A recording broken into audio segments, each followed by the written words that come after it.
Welcome back, guys, to episode 31 of the JPS podcast. This is the first episode of 2018, and I am honoured to have the very soon-to-be cool, now that his air conditioner's on, I presume, or maybe it's the heater, Andy Morgan on the show, turning it off. Welcome, Andy. Thanks for having me on. Yeah, I'm turning it off. I'm in the northern hemisphere, and I'm not having a heat wave like you guys right now. What is it? 40 what? It was 43 degrees the other day, but Melbourne weather's quite unusual. We were down to, I think it was like 23 or 24 within an hour that day. So that's Melbourne. But yes, a heat wave at the moment. So a lot of topless guys walking around, a lot of girls wearing less clothes. You know how it is. Trying to stay cool. Yeah. So, guys, if you don't know who Andy is, I'll give you a little background as to what he's all about. He's a fitness coach, has been doing so since 2011. So, in my opinion, quite successful because, as we know, the tenure in the fitness industry isn't too long. So, he's outlasted most people and doing a great job with his own practice. He's an author. He's published 2 books, to my knowledge. Correct me if I'm wrong, Andy, but The Last Shred and the Muscle and Strength Pyramids. Is that still where you're at? Yep, that's correct. Awesome. Yep. And he's got 2 very informative websites, which blows my mind because I can't even keep up with one. So he's got rippedbody.com and athletebody. Do they say Japan or is it JP? I've never known. Yeah, .jp, yeah. .jp, cool. And that's because Andy lives in Japan. He's in Osaka. Which is very cool, one of my favorite places, so I envy Andy quite a bit. He's got a lot happening for him, and there's no surprises as to why that is, and that's why we've got him here today to talk about all these things. But Andy works primarily with men, which is pretty cool because most coaches want to work with females because they're typically the ones who are going to invest more in their fitness and physique, and I was quite interested when I did initially see that Andy worked primarily with men and thought it was really cool. So we're going to talk about everything related to male physique development today. So he's worked with over 1,000 people, which is massive. And yeah, we're going to discuss some things as it relates to setting goals, as it being the new year. Many of you will be setting resolutions. So we're going to discuss how you can go about that and make 2018 much different to your previous years and, miserable resolution attempts. Andy, did I miss anything there? Sorry for the long-winded intro. Did you miss anything there? No, I think that's good, man. Yeah, I think you got it all. Awesome. So, as you all know, the new year's in full swing, and many of you will no doubt be setting yourself some resolutions and at the very least entertaining the idea of committing to change as it relates to your fitness goals. So we're going to be talking to Andy about how you can best approach New Year's resolutions in order to ensure that in the coming months you're not back to square one or worse, further from where you want to be. So Andy, before we begin discussions on all things goal setting and success in physique development, why is it that you work primarily with men, and what attracted you to this specific demographic? Besides being a male, obviously. That is it. I'm cool. A male. I know how to relate to men. 5 to 10 years either side of my age range, best. Yep. Right. Also, I happen to have a lot of friends that are older than me. I would say generally we can relate to people 5 years either side of our age range. It depends on who you're hanging out with, obviously. Because we're getting older, not getting younger, we understand what it's like to be a 20-year-old. We don't necessarily understand what it's like so I'm 34. We know what it's like to be 20. We don't necessarily understand what it's like to be 50. However, I do happen to have quite a few friends that are older, and so I can see things from their perspective as well. And I've worked with quite a few older people as well. I say older. I typically work with people between 27 and say 50. That's my staple. Yeah. And as for why men, this is what I know best. I know how some men think. I cannot pretend to understand how women think. And I think I could study a lot and still not get there. And that's fine. I'm perfectly happy to niche down into the demographic that I like to work with, and that's experienced male strength trainees, generally successful in other areas of their lives. So they're not whingers, complainers, they're not down, depressed, they're not looking for a pep up, right? They're already crushing it elsewhere. They just want to get this part, the physique aspect, on lockdown. Maybe they've hired someone to coach them in other areas of their lives. I'm sure when their car's screwed, they go to a mechanic, right? When they injure themselves, they go and see a physiotherapist, right? That why wouldn't they outsource the decision-making process for this? It's those kind of guys that I work with. That's awesome. And obviously, many fitness professionals give the New Year's resolution as a hard time, and many blokes obviously come back after the New Year's carrying a little bit of extra beef, a few too many beers, all the rest of it. What are your thoughts on New Year's resolutions? Is this a good time of year, the end of another chapter, to initiate some form of change and maybe kick into gear, or do you see it as people excusing their inability to do what they should have done, for the other 12 months of the year? I don't think it matters whether they are excusing it or not, because they're never going to be any younger than they are today. So they may as well start today. And the younger you are, the easier it is to gain muscle that you'll be able to hold on to, for the most part, into your old age, which is a key determinant of the quality of life at the tail end of life. Now, okay, so what do? We get people stacked and ripped, right? Yeah. Does stack translate in Australian? Jacked. Do you use the same phrase? Jacked.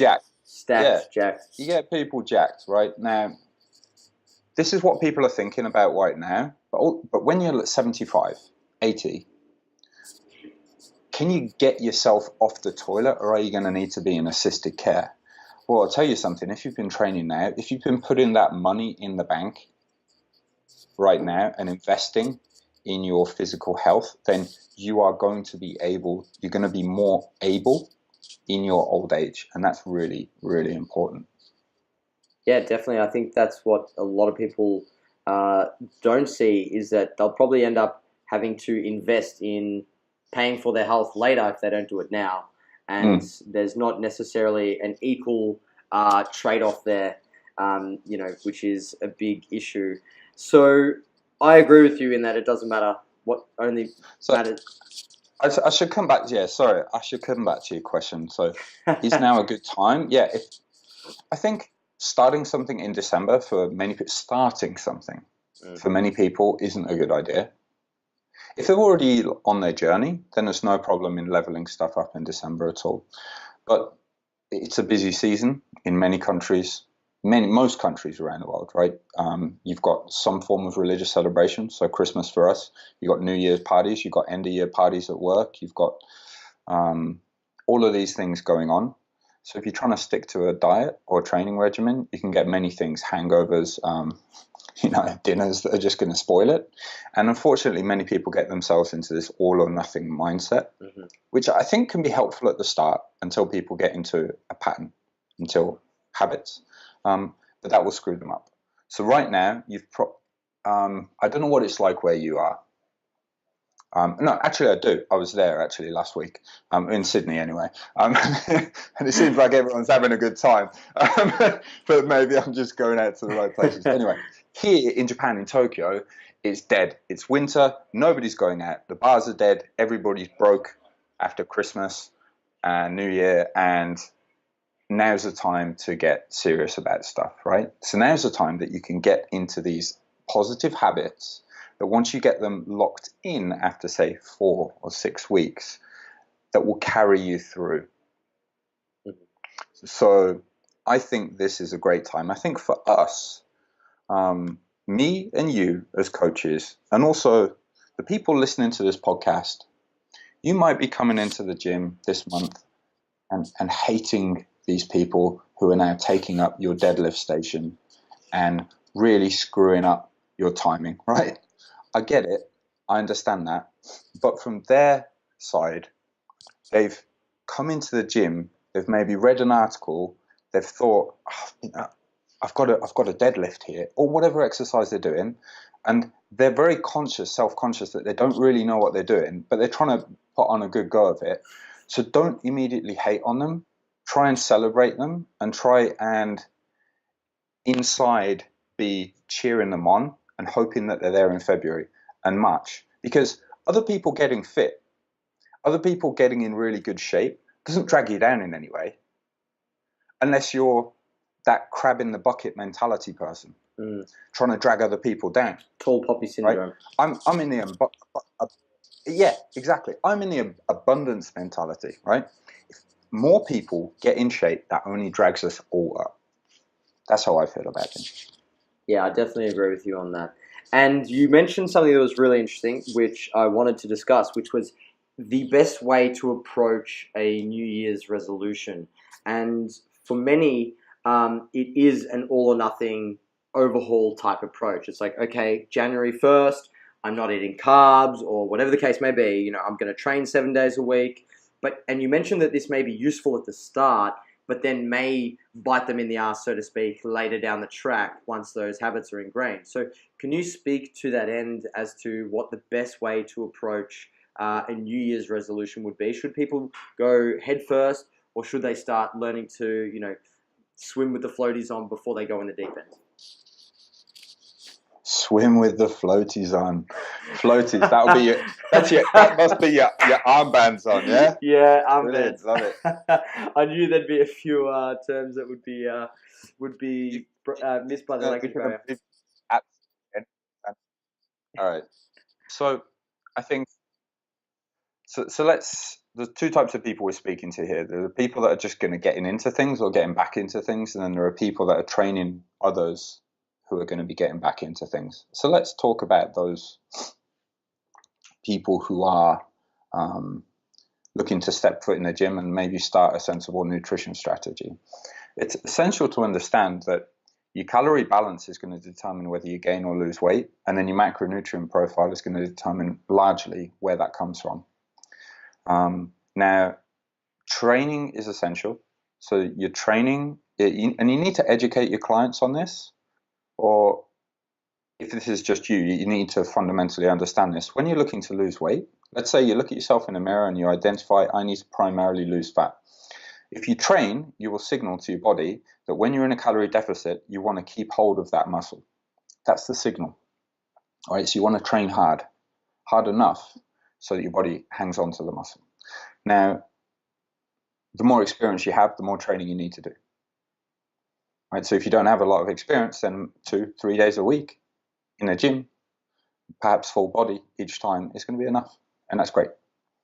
And when you're in a muscle gain phase, let's say you're looking in the mirror and you're feeling pretty skinny, you are skinny, then you want to eat enough that you're gaining weight steadily, perhaps a pound, perhaps if you're skinny, 2 to 3 pounds a month, let's say, and then train hard. And that is signaling to your body to turn the protein, carbs, and fats that you're giving your body to turn that into muscle. Now, what does the average person who's jumping into the gym right now, i.e. not us lot who've been in it all of last year, what do they need to know? Do they need to set their fat intake at somewhere between 15 to 25% if they're in a caloric deficit, because carbohydrate is important for maintaining training intensity? However, if they're in a bulk, we're going to go with 20 to 30%. Nah, not really. All they need to do is make sure they're getting enough protein and then filling out the rest of the calories however they want. Maybe they don't even want to bother counting calories yet, and they just want to look at getting enough protein in their diet. So I would say those are getting enough protein, I would say, it sounds really basic, but that is something that if you're new or if you've got a new client, you want to ensure that they do. And you can give them some examples of what that might look like in terms of food. Now, The next thing that I think people should be looking at is getting enough sleep. So being disciplined enough so that they go to bed early enough so that they don't wake up sleep deprived, so that they can, let's say they want to get up early before work and train because they know at the end of the day they're just not going to be consistently able to do that because they've always tried to do that. At the end of the work day, they'll go to the gym, but they're like, no, I just want to go home and relax because they've just had a hard day at work. Well, maybe the answer, if that is you, is to wake up earlier and go to the gym. But if you're going to do that, you need to sleep more. So instead of being on your couch, watching Netflix, the latest Chappelle is brilliant, by the way, or scrolling through your Facebook feed or swiping on Tinder, or whatever you're doing, these are obviously all my vices, then you need to take that hour that you just wasted and put it in the bank and put it in a sleep bank. Because if you don't, if you are sleep deprived, then you're not going to be able to recover as well. You're going to lose muscle as well as fat if you're in a diet phase. And if you're looking to gain weight, then you're not going to gain as much muscle as you could because you're not going to recover as well from your workouts. And then another thing that people need to look after is their stress levels. So if you're chronically stressed, this is going to affect your sleep quality, your hunger and irritability, general lethargy. And so you might think, okay, well, what can I do about my stress levels? Well, if there are certain people that you can cut out of your life that are just giving you shit all the time, sorry if I don't know if I can swear. No, you can swear. Go nuts. Then consider whether you need them in your life right now or whether they need to be cut, right? Now, obviously, that isn't the case for everybody, but I think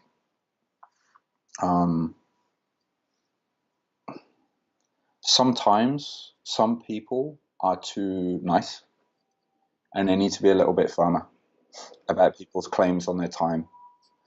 Now, another thing that I've found that has helped clients a lot, especially those in very stressful jobs, and they're trying to balance their career and their family life and then their training life as well, is that they don't end up having much time for themselves. And from the second they wake until the second they go to sleep, they're always on their phones. So if you can, get away from your phone towards the end of the day. So maybe an hour before bed, no screen time. That will help you sleep faster. And in the mornings, perhaps have some quiet reflective time. Now, if you need to be disciplined about that, I like to use the Headspace app.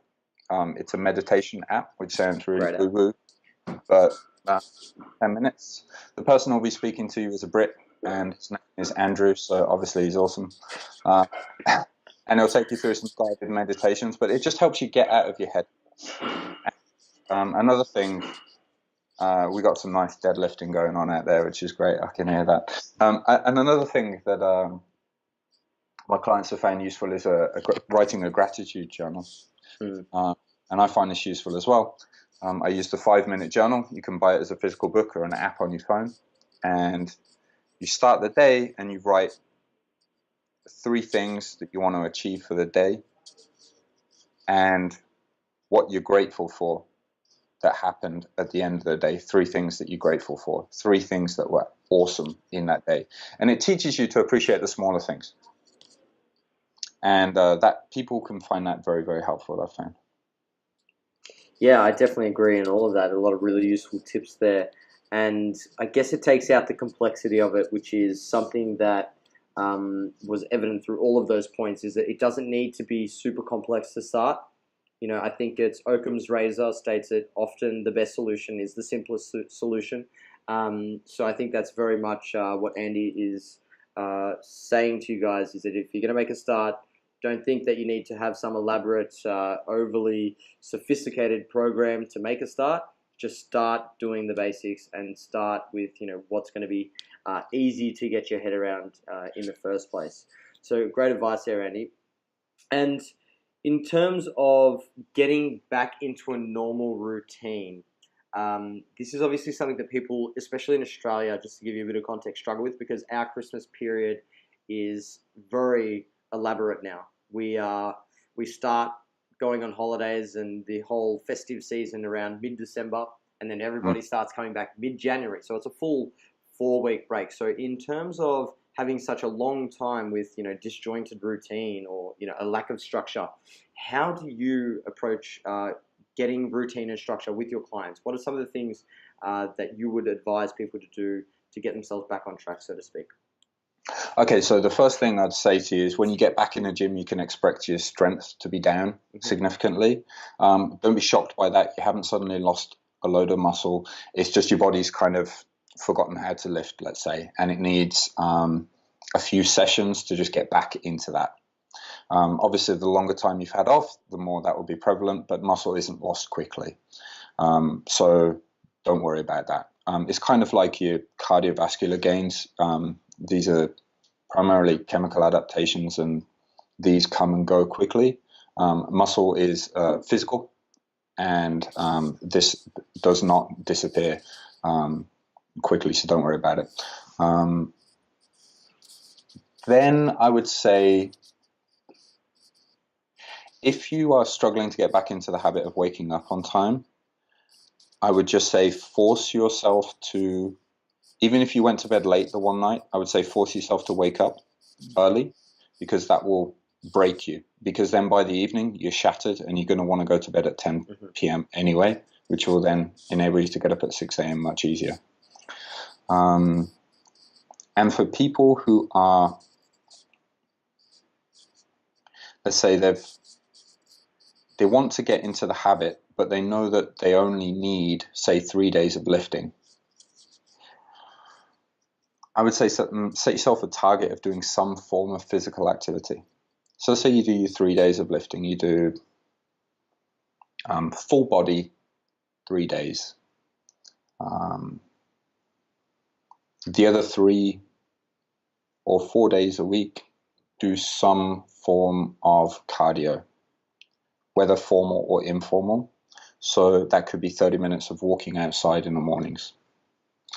Or it could be a swim, or it could be a jog, or whatever machine you fancy of actually going to the gym, just to get you into the habit of doing something each day. And I'd also, if you're not single, I'd get your partner and your family on board with what you're doing. Just tell them your goals, tell them your reason why, and make sure that they understand it so that they're there to support you, so that they're not going to break your balls, so to speak, when you do wake up early or go to bed early, or when you don't have as big a portion as you had before of food, or when you say no to that beer, that extra beer, or when you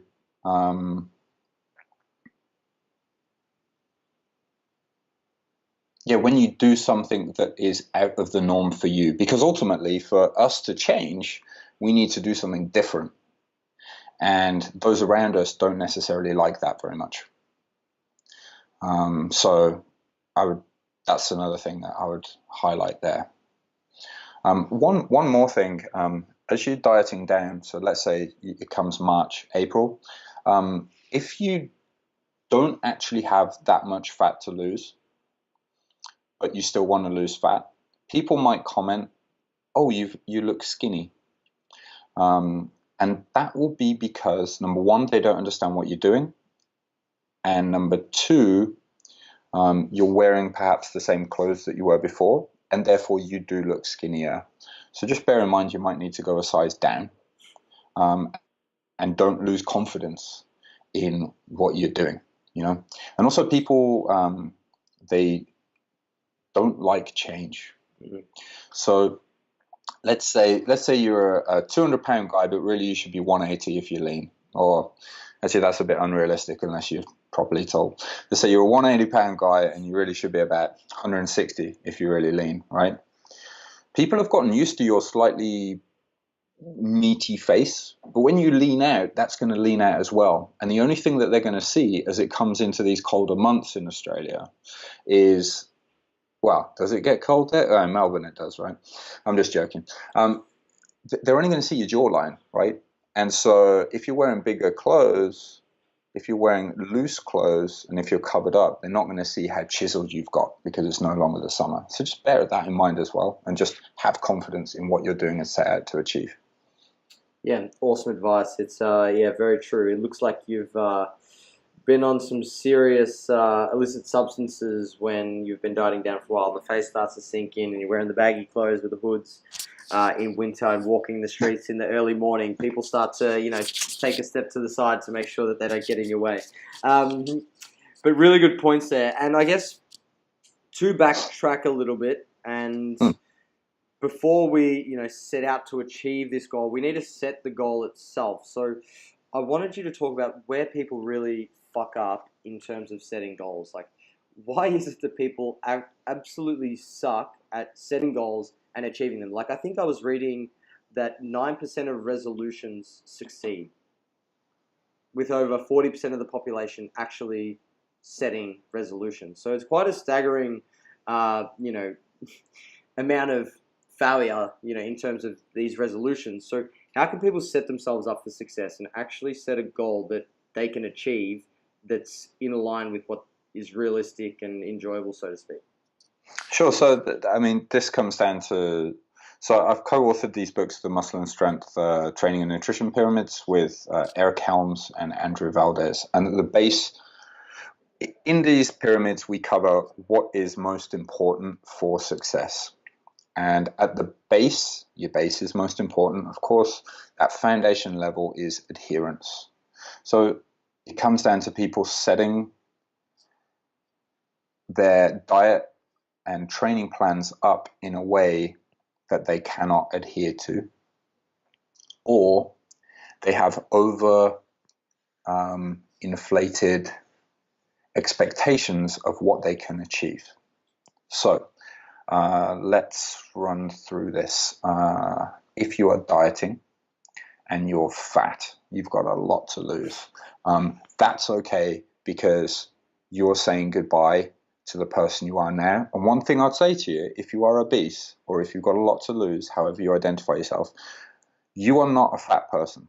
You may think you're a fat person. You may identify yourself, I am Fat Freddy, right? You are not, right? You have a lot of fat on your body right now. You are Freddy. You're not a fat man. You're going to say goodbye to that. Say goodbye to that identity and create your new identity. So don't be down. You can do it. If that's you, try to aim for, say, 0.75 to 1% of your body weight a week. So let's say you're 250 pounds. It's about 130 kilos, just for the Sorry, yeah. Aussies with the metric system. Sorry, mate. Yeah. You do kilos like us. Yeah. So let's say you're 115 kilos. You can lose a kilo a week. Now, if you're leaner, let's say you're 75 kilos, your risk of losing muscle along with fat is greater, because your body has a harder time accessing the fat versus the muscle on your body, the less fat we have. And so you want to lose weight at a slower rate. So we'd recommend about 0.5% of your body weight per week. So what would that look like for someone who's 70 kilos? Well, that would look at about 0.35 kilos a week. And that really is a rate that you're looking at sensibly losing. Now, how does that actually look in reality? Well, you've gone off for Christmas and you've eaten a load of mince pies, maybe had a lot of barbecue because you're Australian and you love your barbecue, and I don't blame you, because I'd be doing that if I was in some nice sunny weather for Christmas as well. But no, I've been eating my mince pies because I was in England for Christmas, and I've been having lots of cake, lots of potatoes, loads of carbs, right? And all the food. So what does that mean? It means my gut is full of food. It means I'm fully glycogen loaded, so to speak. It means my muscles are full. It's going to be due to that extra carb intake, the extra food intake generally, and I'm going to have a lot of water in me. And when I go on a diet, I'm going to cut my carbs, and that is going to lead to water losses. And also, because I'm eating less, I'm going to have less content in my gut. And so I can expect in that first week to say lose 3 to 5 to 6 to 7 pounds, depending on how big you are and how much you over-egged it, or that first week or two. But after that, you'll see the real rate of weight loss. So ignore that first week, ignore those first 2 weeks of data is what I'd say to people. Now, the other thing, the other way, when people go on a dream bulk, you said, have you ever had a dream bulk? Yeah, of course, of course. I was back on the bodybuilding.com forums. I remember all the gallons of milk and all the rest of it. Oh, mate. The good old days. The good old days. A dream bulk is where people, they eat a lot, gain weight rapidly, and with the thinking that it's going to be mostly muscle, when actually you're mostly gaining fat. Unfortunately, the rate at which you can gain muscle is slow. The more training experience you have, the slower it's going to be. Natural pro bodybuilders, i.e. no drugs, their stage weight year to year is basically the same. They might gain half a pound. Or they just hold on to more. Yeah. So if you're a newbie, you might gain per month 1 to 1.5% of your body weight as muscle, let's say. Did I get that right? 1 to 1.5%. Yeah. Yeah, something like that, yeah. And then if you are intermediate, maybe 0.5 to 1% of your body weight a month. And then if you're advanced, 0.5 and less. All right. So what I'm saying to you here is, don't think, oh yeah, I'm advanced because I've been going to the gym 4 years. Yeah. Well, have you been training properly? Do you really have 4 years of serious experience? If not, good. That's a good thing, because that means you have more potential to grow. But let's say that you are 70 kilos and you're looking to gain, you're a novice, and you've been faffing around with your training, and you know it, right? You don't want to admit it, but you're like, oh shit, I kind of read some crappy advice, and you hadn't been putting in the effort. But now you found a solid program, or you're in a good gym environment, so you're training hard now. So you're like, okay, I'm 70 kilos, I am 6 foot tall, 5'11". I've got a shot at gaining 1.5% of my body weight, so I'm going to go for, say, 2 kilos a month. A kilo a month. But I understand I'm going to have to gain a little bit of fat with that, so I'm going to shoot for 1.5 kilos a month of weight gain. Okay? Now, that would be a sensible rate of gain. That still feels slow, unfortunately. What you don't want to do is then gain weight at 3 or 4 kilos a month, because that extra is just going to be fat, unfortunately. So you just set your appropriate caloric surplus, eat enough protein, and train your ass off. And then nature, your genetics, are pretty much going to determine how much of that is muscle versus fat, how much of that potential you gain. And then also, of course, sleep, stress, your training program to a lesser extent, effort to a greater extent, are going to determine the rest. Awesome. Yeah, really good advice there, and I would agree with everything said 110%. And what I wanted to ask you was, so we've set this foundation for people who are looking to lose fat, build muscle, setting the appropriate rate of loss, and then having, a plan that's something they can actually adhere to as they go. But we know that setting the plan is not necessarily the hard part.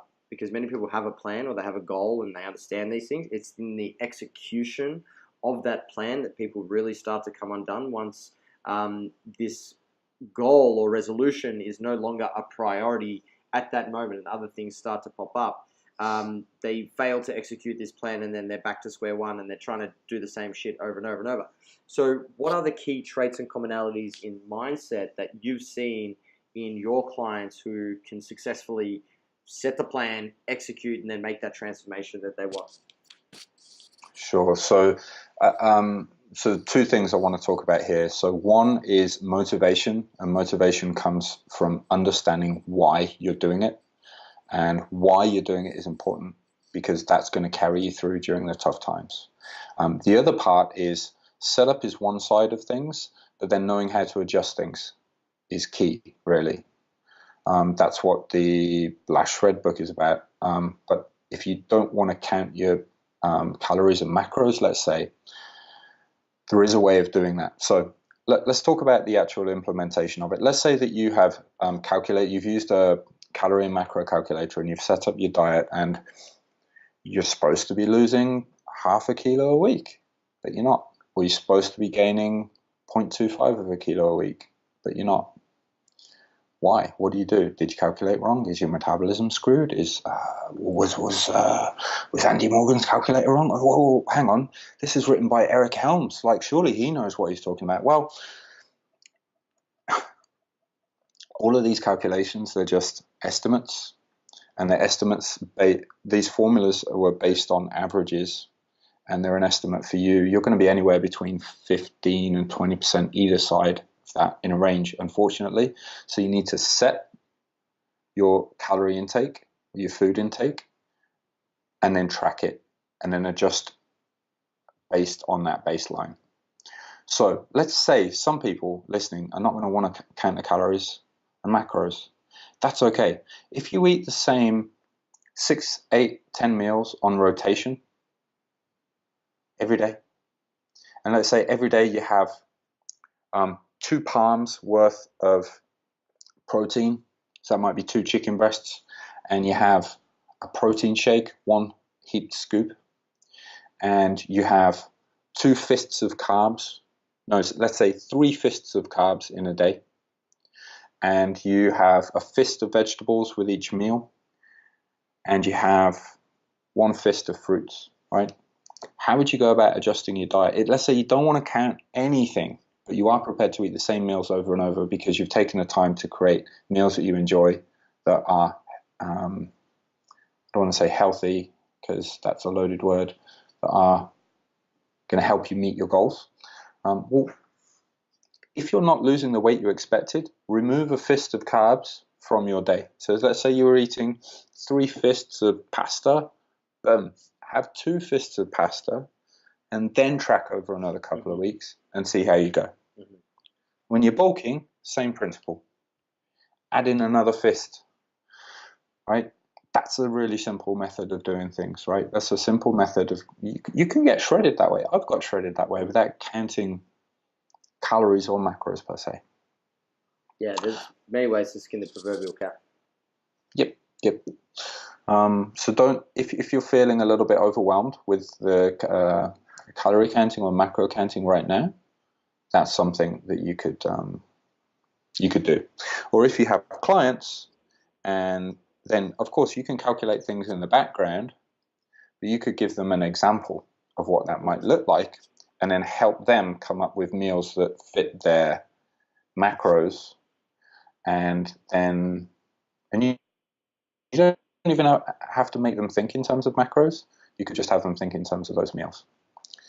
Obviously, you need to be a little bit careful there based on the rules and regulations of what you can and can't do, because saying eat this specifically in many countries is in the realm of registered dietitians only.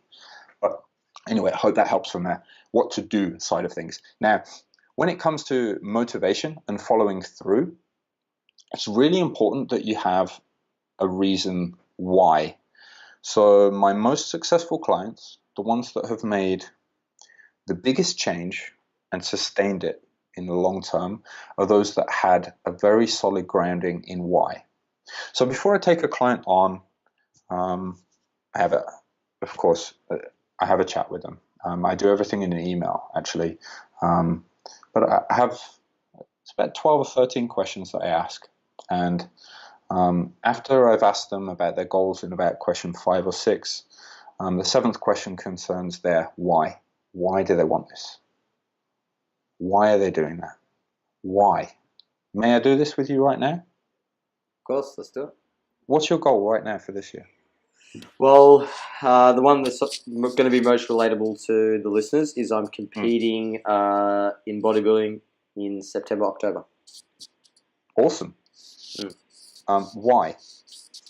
Because I want to put everything that I've learned since my previous contest prep season into the plan and show myself that what I've learned is far superior and effective than what it was back then. Why is that important to you? Because I care about the quality of service I provide to my athletes, and I want to be able to know what it feels like to go through my current methodologies versus my previous methodologies. Boom. So you see what we've done there? We've gone through 3 layers. So the first was what you're actually doing, your goal, your target, right? And then there's the why, which is self-centric, and then there's the why, which is external to you. And ultimately, you want to check that you can apply it to yourself so that you have the confidence that you can apply it to your clients. Right? That is very powerful, and that's going to help you when you're 6 weeks out and you are starving. And you will be starving. Anyone who hasn't competed, like, you're starved. It is controlled starvation. The body doesn't want to be at 5% body fat. 5% body fat, by the way, is what many people think is 0% body fat. It just looks like it's 0% body fat. You're starving. Nobody can walk around like that, right? So what's going to carry you through? What's going to help you get out those extra reps on the leg press when you just got no energy at all? It's thinking of your clients, right? Yeah, so thinking through the reason why. Keep asking yourself why until you come something powerful. Some of the most powerful examples that have carried my clients through are, one is the military guys. They want to be in tip-top shape so that if the shit hits the fan, they can get one of their boys out of there. Then you've got people, and this is very common, they've just had a kid, or their kid started moving around, and they find that playing on the floor with them is a pain. Their knees hurt, their body just doesn't move how they remembered because they haven't been playing on the floor for quite a while. And all of a sudden, your 3-year-old boy wants to play trains, and you just hate life down there on the floor with him. Well, they haven't been on the floor playing around for at least 9 months. Okay. So, like, you've got that motivation. Then you've got, say, someone goes to the doctor and they have a bad blood test result, and they're like, oh shit, well, I've got a family and responsibilities and my wife doesn't work, and or maybe she does, but we're a dual income family, and what am I, it's not like me, am I going to live? It's external to them. Those are the most powerful motivators. Now, when it comes to, let's say you're already lean, you're already in good shape, right? What is going to take you from having a fluffy, kind of blurred 6-pack to being shredded lean but not stage shredded? How do you get there? Why do so many people struggle and stay around at that level?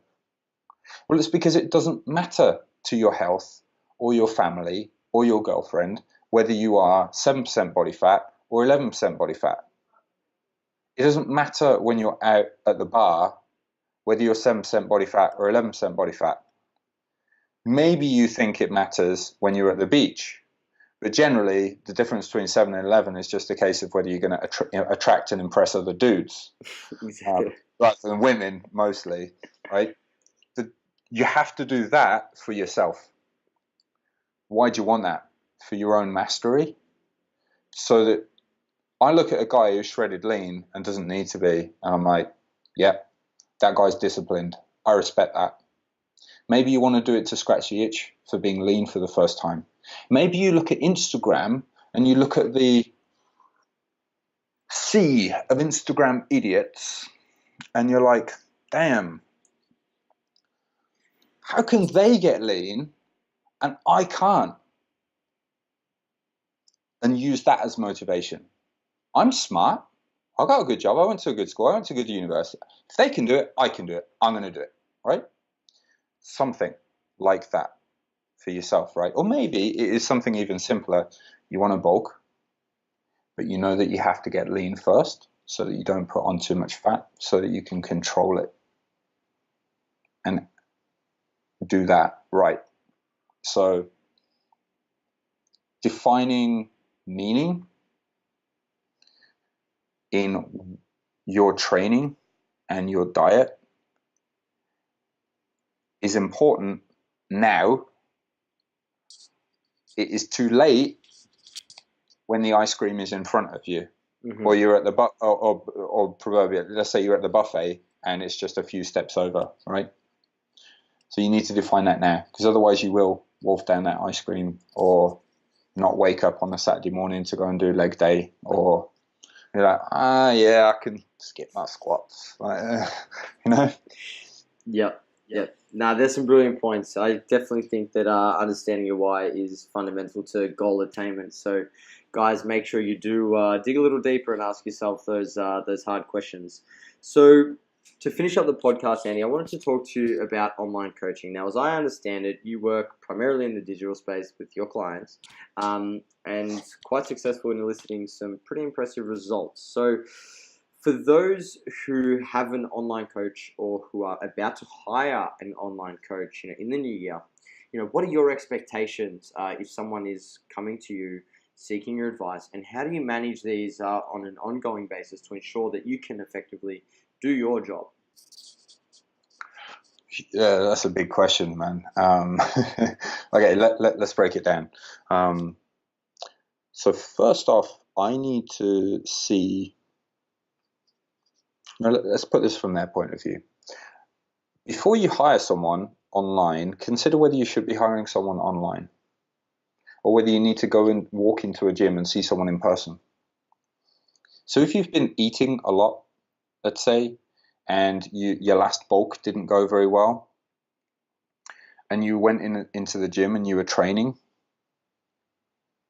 it could be, yes, it could be that your training program was shit, and yes, it could be that your training program was insufficient, but it could be that you're just in a crap gym and you weren't in an environment where you were pushed because you didn't see other people who were in great shape and you didn't see what it really actually takes. And so maybe the best thing for you is to get out of your anytime fitness and go to a gym like yours where they see people who are living it and doing it every day, and they can make some mates that will drag them up. Let's say that you're new to lifting. Well, you need to get some experience first in learning how to do those actions. So perhaps hiring someone locally to show you is going to work better than hiring someone online. So I like to check. I've actually got that written on the application page on the site. I like to check that they are doing it for the right reasons first. I think most other things can be done very well online. Obviously, it depends whether that person is going to respond well to working online. But you would hope that they wouldn't apply if that was the case, if they get more motivated by seeing someone in person. And I can kind of feel that out because I have, I think, 5, 6 emails. No, sorry, there's 4 emails before any decision is made on either side. So we get to feel that out, and if it doesn't seem for them, then that's fine.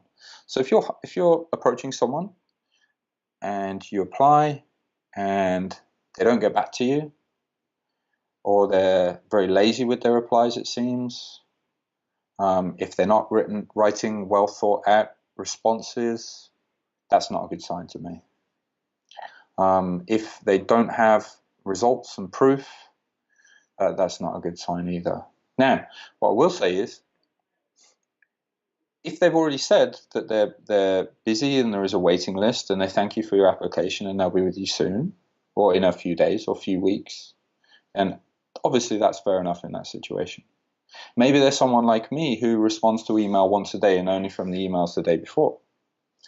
Then you need to ask yourself whether that is okay. Because my style is not a text message like back and forth. It's, okay, I'm sitting down at my computer, I'm having a look at your detailed, well thought out email and your data, and I'm going to write you a very detailed response. This is how I like to work. Because I think that, certainly for the people that I work with, and the personality types that attracts, like it helps educate the client more. And by giving them a little space to think, by not being available 24/7, it encourages independence. That's what I've found. So have a think of what style you want. Yeah. And then go with your gut, man. Do you get a good feeling for the person or not?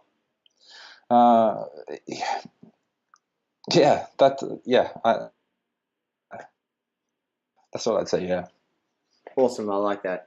And my final question for you is, when working online, some of the biggest challenges can be having an impact on that person due to not being able to have, that face-to-face interaction. And how do you, in these emails and in your communications with your clients, make sure that you can have an impact? Is it through teaching? What's your style of coaching, or what do you think works best in these people who usually get the transformations? What have you done to make sure that your communication is meaningful? Yeah, so I think a lot of this happens before they end up hiring me, and that's because I've written a lot of articles, and most people that click that coaching button on the site, they're not doing so because they've found me through a Facebook ad or Instagram ad or wherever, or Google AdWord or something. Not that that's a bad thing, but they've read through my articles, they like my style, they have got a feeling for me. Maybe they've listened to a few podcast interviews, one like this perhaps, and they've decided, yeah, okay, all right, I think I've got the measure of this guy, I like the sound of that, I'm going to click on that coaching button. So they're already bought in. They already know that they already feel that they know that I have their best interest at heart. Maybe I'm just a slick talker and I'm going to steal all their money, run away into their hills once they've PayPal'd me all that, all them dollars. So they're already kind of pre-sold on the idea. They just want to see if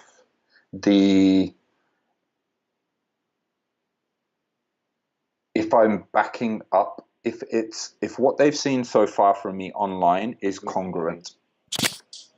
Yeah. And then also if I'm a match for them in what they are looking to achieve and what I think they can achieve if we are to work together. So goal setting at the start is something I do. I ask them their why. And we drill down on that why.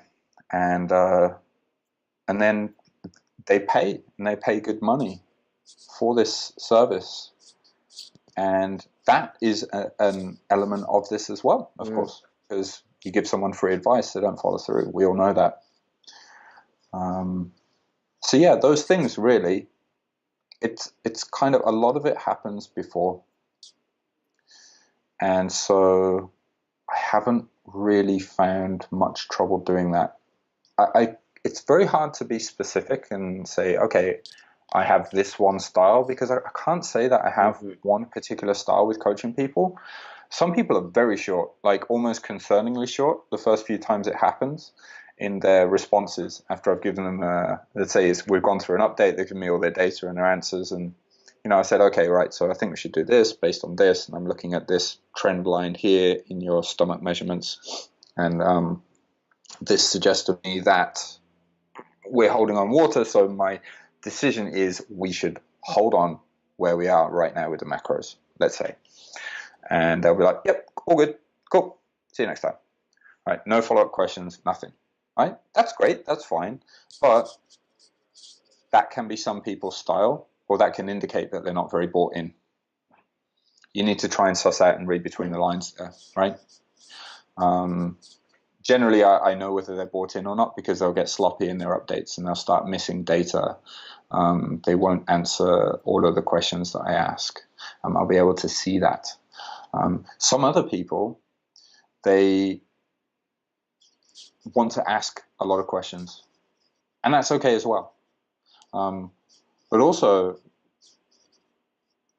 when people do ask a lot of questions, some of them just want brief answers, some of them want more detailed explanations, and some of them can benefit from me turning around and saying, well, hey, what do you think? We've been working together 7 months now. You've seen how I've assessed things over time because I've explained them to you at each update. I do my updates every couple of weeks with clients. What do you think? Imagine you or me, what do you think the decision would be right now? And I just kind of try and see where they're at. And if I was to do that early on, I think it would piss some people off. But later on, there are some people that really respond well to that. So it's kind of a guessing game. You've got to follow your intuition and try and use the right stroke for the right folk. Different strokes for different folks. Yeah. I love it. Andy, I've always been a big fan of your work. I appreciate you coming on the podcast so much. A lot of really valuable information for the guys listening. Guys, if you aren't already following Andy, do so. Head over to ripbody.com and athletebody.jp. He's got some awesome content over there, very evidence-based, practical, and as I'm sure you can see, entertaining by today's podcast. So, Andy, thank you very much for coming on, and we look forward to seeing you next time. Thanks for having me on. It's been a pleasure, and I hope this has been helpful. Thank you guys for listening. Thank you.